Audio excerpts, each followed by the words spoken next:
life across some parts of the occupied West Bank and East Jerusalem has come to a standstill. Palestinians closed their shops, pharmacies and bakeries in solidarity with the people in Gaza.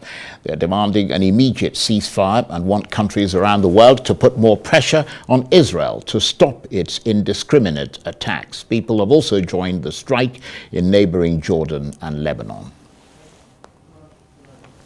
Well, for more on the conflict, let's cross live and speak with Arise correspondent John Cookson, chief correspondent rather, who's monitoring developments from London. Good to see you, John. Let's start with that last story that we just read out there. Palestinians calling a strike in the West Bank and East Jerusalem, I understand also in Jordan and Lebanon. What are you hearing about how effective it was?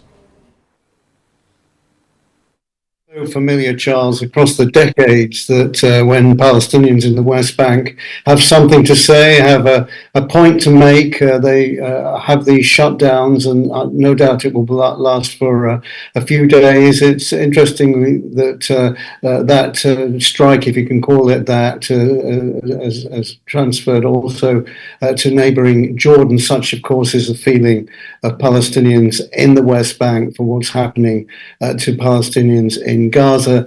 West Bank has sometimes forgotten, Charles, on the news agenda, but hundreds of West Bank Palestinians have been shot dead in recent months, either by Israeli police or settlers. It doesn't always get reported, but it's just a continuation of the cyclical violence that's wreaked havoc across the West Bank across the decades, and seeing those shops locked up.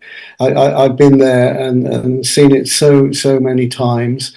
They do open eventually, but a point is clearly being made by the Palestinians in the West Bank.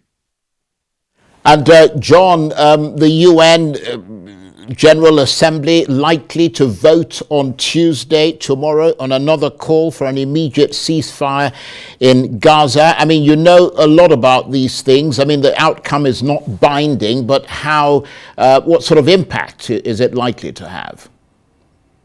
Well, as far as those who are voting for it, and look, everyone surely in the world wants an end to the terrible violence that's been going on, especially since the ground war started 6 weeks ago in Gaza. And there will be a vote in favour of calling for a ceasefire. But as you've already pointed out, it's in the General Assembly.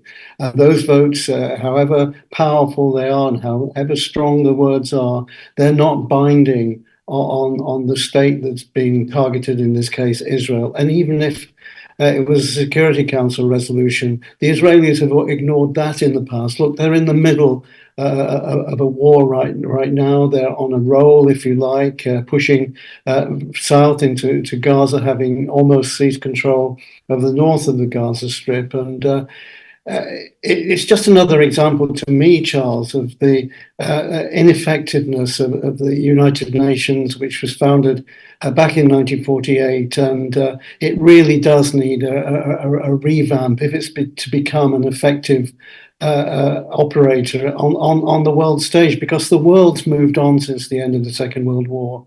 The Security Council itself needs to shake up, and countries admitted to the Security Council more on a circulating basis to get a better general opinion of world opinion. But that's not going to happen anytime soon. It's been pushed for so many times, but the United Nations still remains the same, unfortunately. And as you said earlier, whatever is said in the General Assembly, whatever agreed tomorrow night, Israel is just going to ignore it. And you mentioned there, John, that Israel is on a roll now. I mean, we're now 6 weeks into Israel's ground offensive. We're still seeing stiff resistance from Hamas fighters. Israel says it's arrested many of those fighters who've surrendered, but Hamas is denying that. Are you able to determine what the situation is? I was very interested to hear Netanyahu saying that dozens of Hamas fighters have surrendered and handed over their weapons. I would say to Netanyahu, dozens? Is that all? I mean, the reality is, before this war started, there were 30,000 Hamas fighters. Now, for sure, many of them have been killed, but there's surely tens of thousands still left. My shock was that not the number that have laid down their weapons is only so small, given the amount of pounding that Gaza has had in the last 6 weeks. And you know, it doesn't bode well for the future. Hamas is clearly still very active in Gaza. I see that the death toll of Israeli soldiers so far is 430, which is a massive blow, of course, to the families of Israeli soldiers. And of course, the death toll of Palestinians continues to rise, 18,000 at the last count. Those are the ones that we know about. So there'll be thousands more buried under rubble. And well, Netanyahu also saying that he expects the conflict to last for a few more weeks yet, but doesn't give a timeline as to when the conflict may come to an end. So it's just a disaster, not only for the Gaza people, but for Israel and indeed the rest of the world. It just has to play itself out, as many conflicts in the Middle East have in the past. Some have gone on for years, like the Lebanese civil war, that was 18 years. The Iran-Iraq war, that was 8 years. The Syrian war, a similar period. The civil war in Yemen, 7 years. It's just such a depressing story, Charles.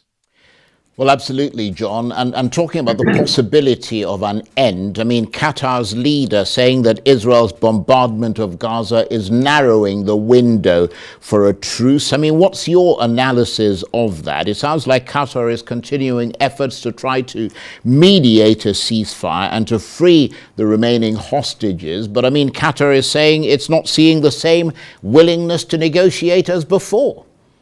No, and Qatar, of course, only has influence over Hamas. It has no influence at all over Israel. Qatar, of course, negotiated the release of Israeli hostages and also Palestinian prisoners, 80 Israelis and 240 Palestinians just a couple of weeks ago.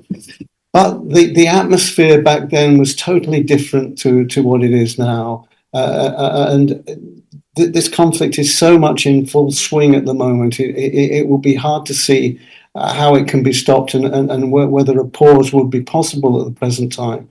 And as I say, the Qataris might have influence over Hamas, but they have no influence over Israel. The only people who have influence over Israel are the guys in Washington. And there's no indication at the moment that they're pushing for a ceasefire. And indeed, as we saw last Friday in the Security Council, the US vetoed a resolution concerning a ceasefire. So days and weeks ahead of more misery for Palestinians and indeed losses to Israeli families in this conflict. John, lovely to talk with you and great to have the benefit of your analysis. John Cookson is Arise chief correspondent. He was talking to me there from London.